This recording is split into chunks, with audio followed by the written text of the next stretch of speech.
Welcome, everyone, to take one, the only take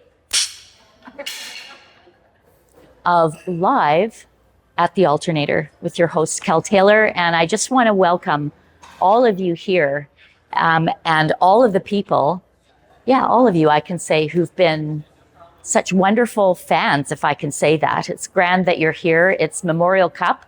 Not that I have just learned that that's like multiple hockey games, so I'm not a hockey fan, but hey. Tonight we have an amazing guest, Samantha Wigglesworth. They are a visual artist, and you can see one of her pieces here. So we're going to be talking a lot about her process and some other questions that I've been dying to put to them. Wow, twice. I did it twice. I have been working so hard to get that pronoun thing. So without further ado, I think there's a bit of housekeeping that I normally do. You notice that there was a stone on your seat, and probably all of you know this, but when you leave, I'd like to ask you to drop it in the bucket that best describes your experience tonight. Either you loved it, you liked it, or you hated it. So you can really be honest and drop your stone in. This is our last show for this season. Thanks, Barb. Wow, great. That was awesome. I am going to continue. I decided I've got some really incredible guests coming in the fall. The first one will be Michael V. Smith. I just want to mention that before we end, and in case I forget. So that's going to be pretty cool. I don't know if he's coming as Cookie Lahore or what, but we'll see. Anyway, I'm going to cue up Sam's music. And I decided this time, rather than standing here and like dancing forever, which just feels like embarrassing for me, I'm going to go and get Sam at the door so you can have a listen. This is her pick. And I've listened to it a couple times, and it's kind of catchy.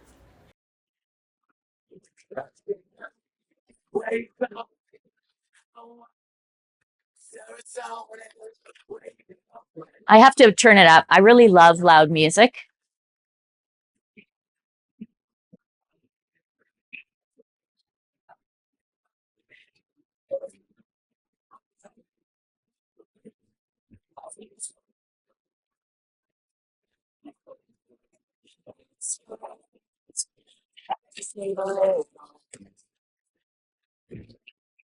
Makes me want to do that.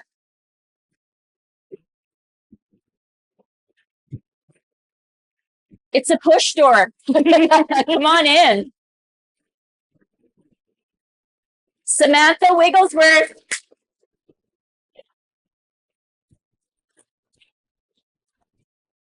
You can have a seat.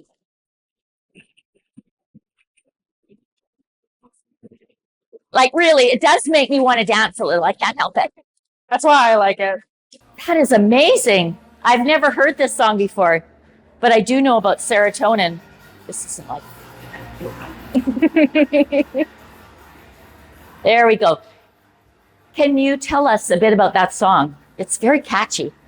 Yeah, I think TikTok recommended it to me, probably. That's where I find most of my music nowadays. Did you say something to TikTok, like an AI thing? Like, oh no, what music would I love? No, it just comes organically on my feed. Because of what you normally scroll and listen to? Either Instagram or TikTok, but I found out somewhere on social media and I just kind of became obsessed with it. And do you yearn for more serotonin? Oh yeah. I'm on a lot of SSRIs. Yes, very much so. Well, I think it's like a really quite incredible song. I might like adopt it onto my playlist. Heck yeah. Look at how this isn't working. I'm not so good with technology. So, really welcome. It's so wonderful to have you here, and I'm really appreciative that you were willing to make time from your schedule to come out and be part of this, incredible talk show. Really. Yeah. I want to start with a land acknowledgement. We are the stolen lands of the Syilx Okanagan people. And people that have been to other talk show episodes know that I have such a big hairball about the acknowledgement, like trying to make it real.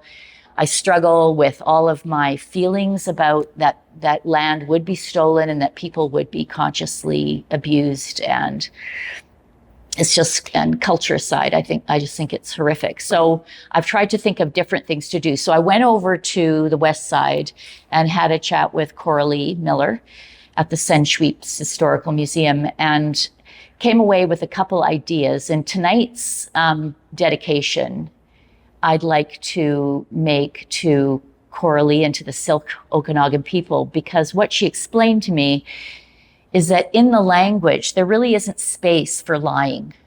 It's a language and a culture that was very direct, is very direct, and people are expected to tell the truth and not go on and on, like sometimes I can go on and on, but really be direct in your language and conversation. And back in the day, I love that expression, prior to colonization, the culture was matriarchal, and if they had very clear guidelines and rules, and if you did lie, it could be punishable by death. It was that extreme and taken that seriously. So I'd like to dedicate tonight's episode to telling the truth. And it felt poignant and appropriate because all the exchanges I've had with you, I felt that you've been so incredibly honest and vulnerable and just real, as hokey as that sounds. So I think it's really appropriate for you here that we dedicate this session to the truth. And here we go. Beautiful. So one of the first things that I noticed about you is that Is the yellow hair. totally, but I'm a bit obsessed with hair and hair color. So, I'm kind of interested in hair color. So of course it was it's very electric and my favorite color, yellow. But what I wanted to say is that your whole persona is art to me. You adorn your body, tattoos, jewelry, hair, everything, clothes, feels to me like a statement tattoo of art. And have you always done this? Or when did you start really wearing art, being art? Because I think it's beautiful. I think the cheesy answer is for always. For always? Forever. I've always done art since I was a kid. And dressed artfully. Yeah, pretty much so. I think a little bit of it was to combat, I had to wear a back brace for 2 years. And it had like a pad pushing here and 2 pads in the back and a lot of metal and everything. And, I wore a lot of hats and scarves. And at one point I did own 45 fedoras, which is a real fact. They were covered in sequins and I had different accessories for each hat. So was some of that a distraction from the brace for other people looking at you, or was it always an expression? I don't think I actually cared what other people think. Oh.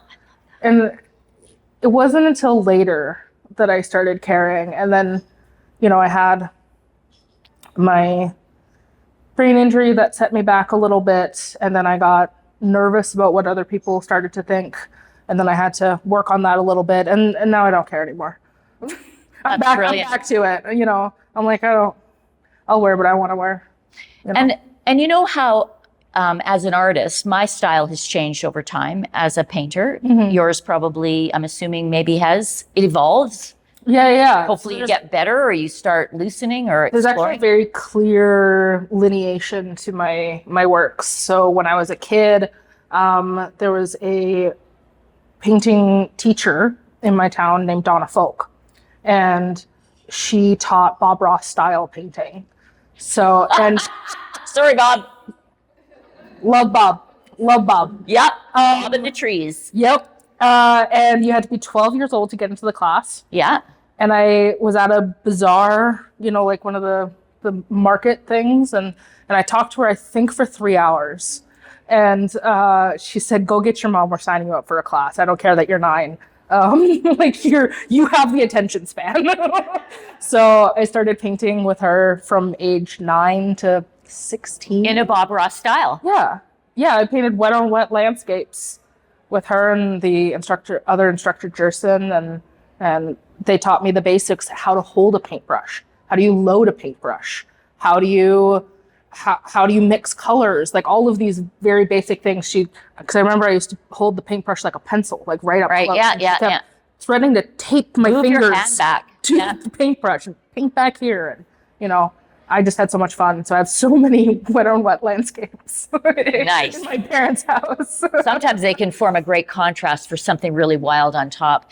Where I was actually going was I wanted to know about your personal style, like your artistic dressing style. Has that changed over time? And does it change with your mood or with something you're doing? How does this change? Yeah. Or has it?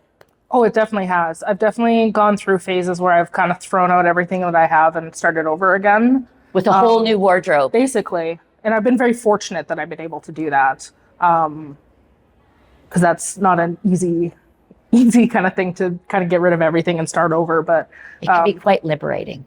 It is. It very much And is. what about the hair thing? Like, has the color changed? I have an obsession about hair. Just bear with me for a bit. Has the color changed? So I never really dyed my hair when I was younger. I dyed the tips purple once in high school. Right. And then I I had a shaved in the back and then kind of what is that, reverse bob? I don't know. Yeah. But up There's here, and it was for that. It was coily at the front, and I dyed the back of my head a whole rainbow. Oh, nice. That was awesome. Yeah. And then COVID happened, and I had just a string of bad luck during COVID, and I needed a change, so I chopped all my hair off, and I had the classic men's swoop. Nice. And then I started dyeing that. Right. I think me and my hairdresser did every color, and we did gradations. She had never done vivids before. Don't quote me on that, but I'm pretty sure she's never done vivids or very little vivids. And so she was just having a blast. I was like, well, I don't really care what we do. I'm like, I just want to do. And then how long have we had yellow?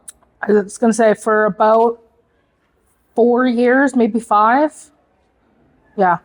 And so it's interesting because just recently I was talking to my mom. My mom was in fashion, and she was explaining how when she puts on her clothes, these very haute couture gowns, she feels powerful and strong. How do you feel in your outfits?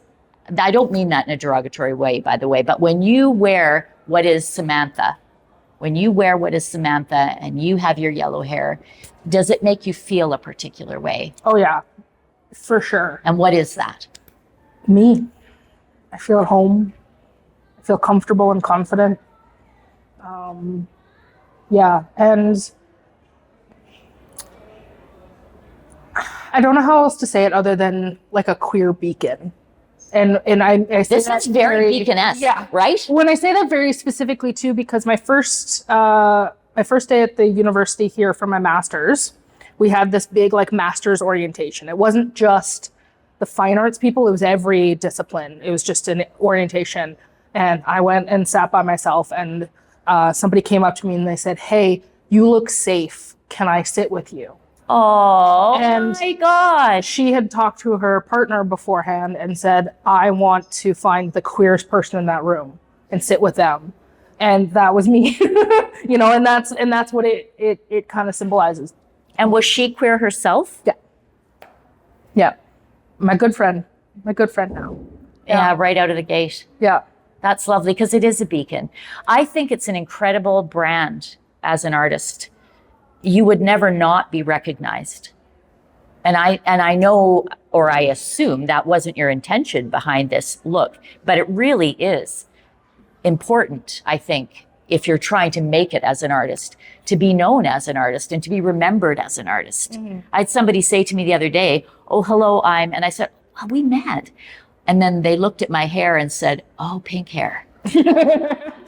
And I thought of you, and I thought yellow hair. My last year of university, they called me the loud yellow one. Oh, yeah. It was very accurate. Very accurate. Because I was like always around the studios and stuff, and I was kind of like this unofficial studio tech a little bit because I'd been there for so many years, and almost everybody in my like when I started university, I'd already graduated and whatever, and I was just this lingering around and because COVID and but I just wanted to be in the studios as much as possible. So I was in the painting studios, I was mainly in the print studios, and I just was learning everything I could about print. And somebody would be wandering around and be like, oh, I don't know how to do this. Like, does anybody remember? Because, there are a lot of like first years. And they'd be like, go find the loud yellow one. You'll find them. You'll know which one it is when you see them. And that was me. That's brilliant. Yeah. So it's a way to really be known. One of the things I wanted to talk to you about is all around this gender language. And we've had conversations, that I have 50 fits, that it seems very difficult for me to get past the she and to say the they. So I'd like you to unpack it a bit for me.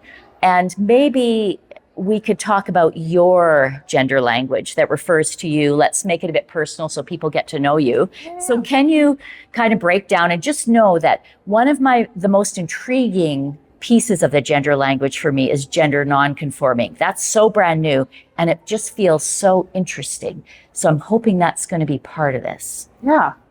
I'll say to start off, I'm queer and non-binary. That's how I identify. Queer being my sexuality, non-binary being my gender.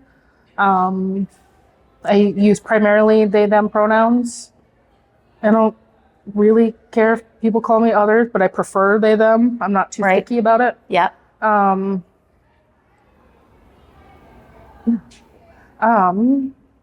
And so the gender non-conforming piece, can you speak to that a little bit? Yes. You don't identify yourself as gender non-conforming. Well, gender non-conforming is non-binary. By non-binary is gender non-conforming. So they mean the same thing? Kind of. Oh, should I be taking notes?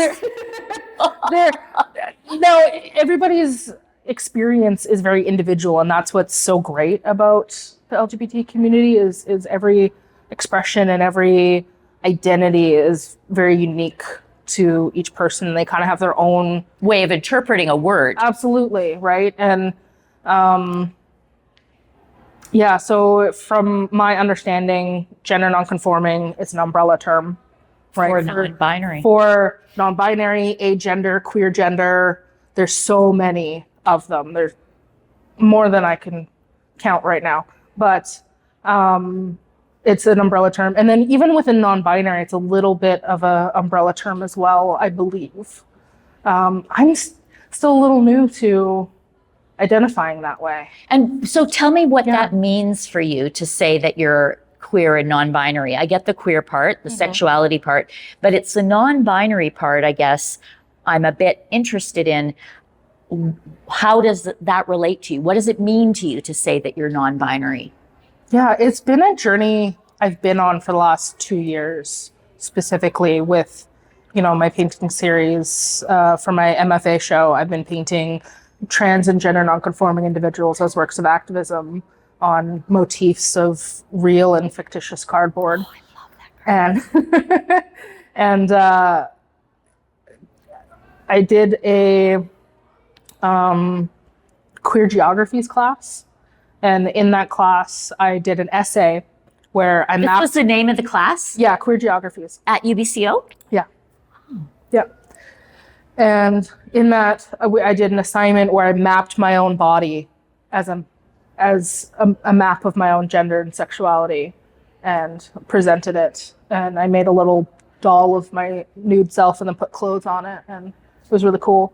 But... And when you talk about mapping your body, so was it like...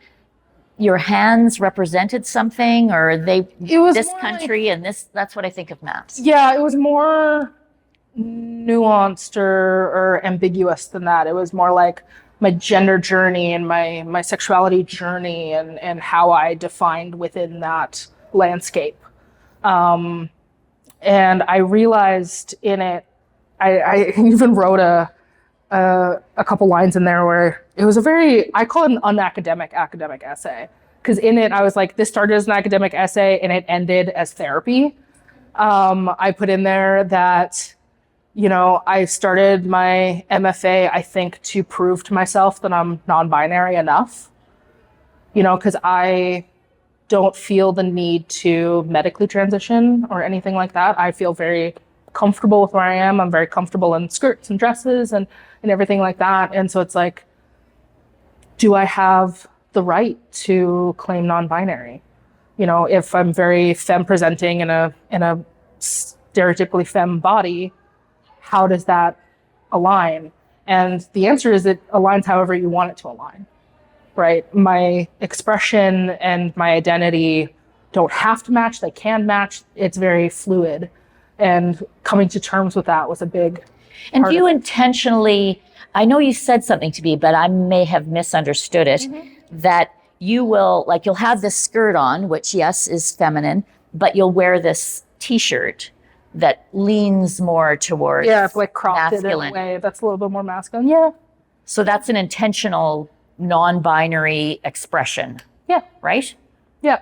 In my little ways of doing that, even just within my own body expression of, I don't really like shirts that come down here because it, highlights my arms in a way that I don't want it to highlight and just things like that. But yeah, it definitely can be a way of, being like, ooh, that's kind of fun. I'm kind of mixing and matching and and attending to that and feeling that.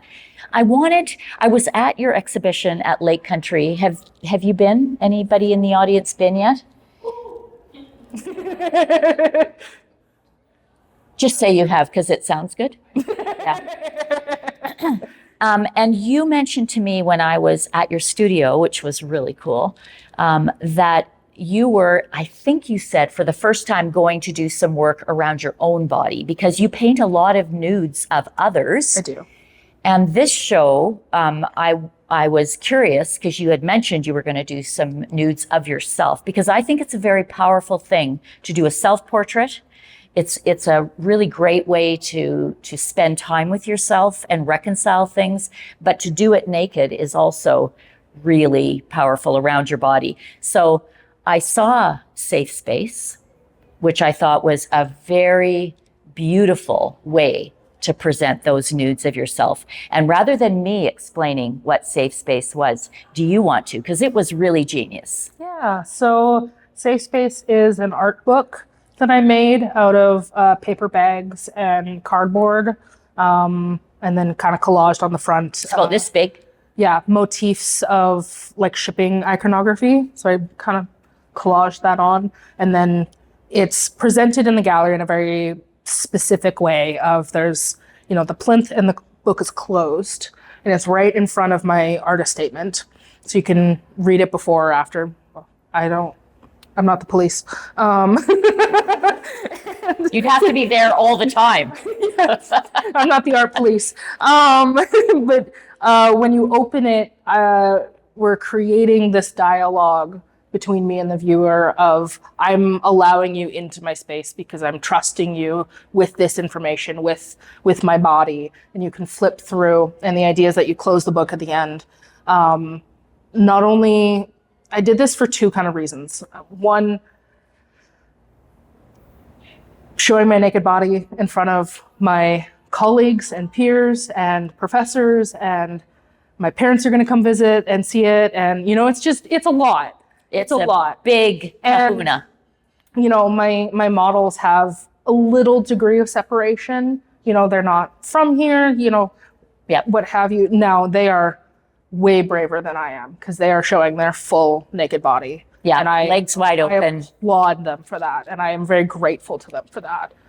Yeah. But I'm not quite at that point yet. But it also acts as a proxy. So I can be those who can only come out in certain safe situations, right? Those who can't express who they are to every single person because it's just not safe. I can act as that person for them. It was another example for me of your honesty, because you are admitting that it's a bit uncomfortable for you to do this. And so you put it in this intimate book that you have to go and open. You have to physically, you get to touch it. You get to open it up and be in this space with you that's very tender. It was really it's almost well done. more vulnerable, honestly. Oh, Pieces on the wall because you don't touch those. no, I was so excited when I saw you do it like that. I was really impressed.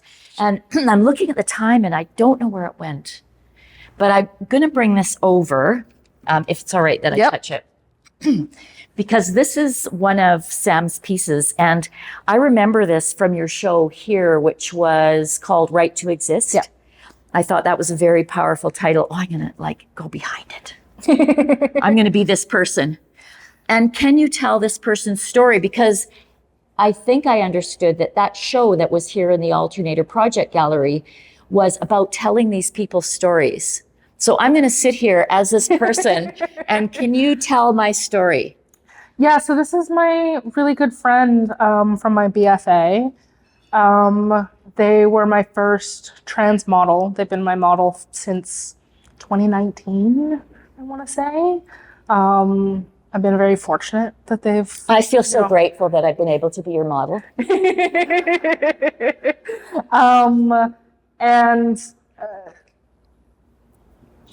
This model, trans, he goes by he, him.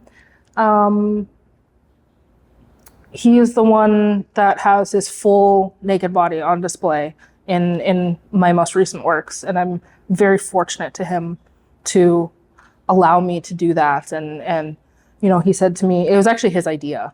I want to make that clear too. This was his idea. And, he said, I would only allow you to do it because I feel so much trust in you to portray it the way you want. And he doesn't actually live here anymore. He lives in middle of Northwest Territories now. And but we've been models long enough that I kind of sent him my vision and they made that happen. So they sent me the photos back and it just said, any more photos at any time, just let me know. And can you talk about this slashed neck? Yeah, so this piece is called If This Continues. So kind of this warning, if not promise, of if the political climate continues the way it's continuing, that trans people will die. And that's just a reality. It's not safe. It's scary. It's very scary. And so I wanted to shine a light on that in a way that's maybe a little bit digestible still, because it is a rough. I had one piece that was a lot less digestible and a lot more in your face. This was the more digestible version. This was a powerful show. Yeah. There was one called Transgenocide, and yeah, they were all bloody. Yeah, it's beautifully done because it does for me, it's so incredibly rendered and aesthetically, if you took away even the topic, it makes you want to look at it so that you can take it in longer than if it was incredibly gory and dreadful and you might look away. But this is really intriguing. I love the jewels. Thank you. As blood. That's just gorgeous. Yeah. It is aesthetically lovely, don't you think? It's a motif that's happened a couple times in my work. Yeah. I had one piece. You have a lot of sparkly things. I do. I like sparkle. I like a little pizzazz. I had this one piece called Drowning Yet Surviving. And it was about feeling so overwhelmed that you just have to keep going. And it's this woman's face and she's just trying to be painfully calm. And there's this bloody tear, just one bloody tear kind of dropping down. And, it's beautiful. And yeah, it was the one before this. Yeah. I'm a wee bit conscious of the time. I'm not a great timekeeper, but I did look at my watch. I snuck a peek. Almost 30 minutes. I know, and I need you to talk about this whole thing about 30 shows in a little over 5 years. Let me take that away from you. I'm going to put it there in a second. We're hanging out. Okay. 30 shows in just over 5 years. Yep. 4 Carfax fee shows, 2 with honorariums. How the fuck did you do that? Like, really, as an artist, how did you do that, Samantha? So can you like tell us while I put this back? Yeah. Yeah, I think COVID kind of helped me a little bit with that of, I had to go home during COVID. And I just started talking to the galleries, just started being in there a lot, just hanging out in the galleries. And the galleries back home work a little bit differently than they work here. It's less... Fort St. John? Yeah. It's less you apply and more like you have a conversation with them and then you sign up for a show, rather than like an open call kind of thing. So I had my first show there, July of 2021. It was a solo exhibition. Woohoo! And First one's a solo. yeah, it was really cool. And then the curator from the next town over came to my show and said, hey, this is really important work. Can we show it in our gallery as well? And it kind of just started Snowballing like that. picking up from there. The other thing you said to me, and I'm interrupting because I'm sort of speeding along to something I thought was really profound that you told me, because I've asked you this before. And you said to me that you apply to everything. Everything. That's If how I see you open do this. call, I'm up in She's there. on it. My mom just sent Everything. me, I think, 3 more. I'm And you'll applying apply for them all. I'm applying to them. I'm applying to them knowing I have no idea how I'm going to get there. Yeah. For example, I did a solo exhibition in Wells, BC, and I had no idea how I was going to travel Wells Gray there. Park, right? Up there north. Yeah. On the Barkerville Highway. So there's not Yeah. like this cognitive part that comes in and says that's not very practical. You can't possibly pull that off. What's it going to cost to get my work there? These are the things I I mean, like, I don't apply to like Toronto because that's a little crazy. How far But- afield have you gone? All over BC. Okay. Yeah, I've gone all over BC. I think I'm going to start applying to Alberta a little bit more. So you're moving on up, moving on A out. little bit, yeah. Yeah. Before that wall goes up. Yeah, and then I just started applying to grants, and And you get them.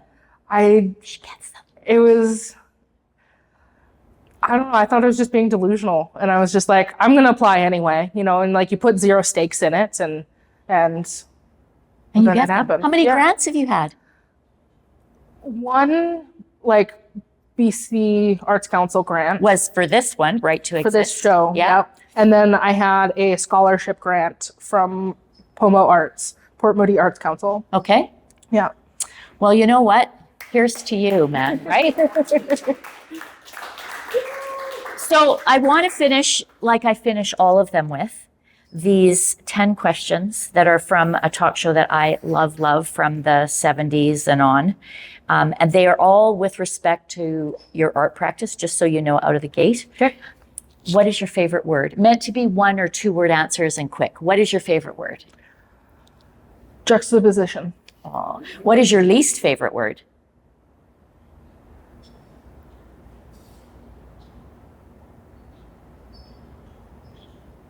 I'm going to go with moist because I can't think of anything else. Moist. I don't actually care that much. My son-in-law said moist. I'm going to be honest. I don't actually care that much. My mind's blank. I don't. I'm going to introduce you to Matt. What turns you on artistically? Lately, cardboard. Obviously. What turns you off? Lately, the idea of perfectionism. Oh, yeah, it's a killer. What sound or noise do you love? Music.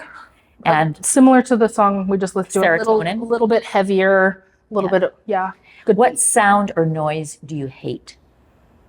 Oh, like just an irritating beeping. Oh, yeah. Like Yeah. a microwave. Yeah. Oh, But like consistent, constant. All the time. Like a smoke alarm that has not I been hear you. replaced. beep, beep. Yeah. What is your favorite curse word? Gotta go with classic fuck. Totally. Yeah. What profession other than your own would you like to attempt?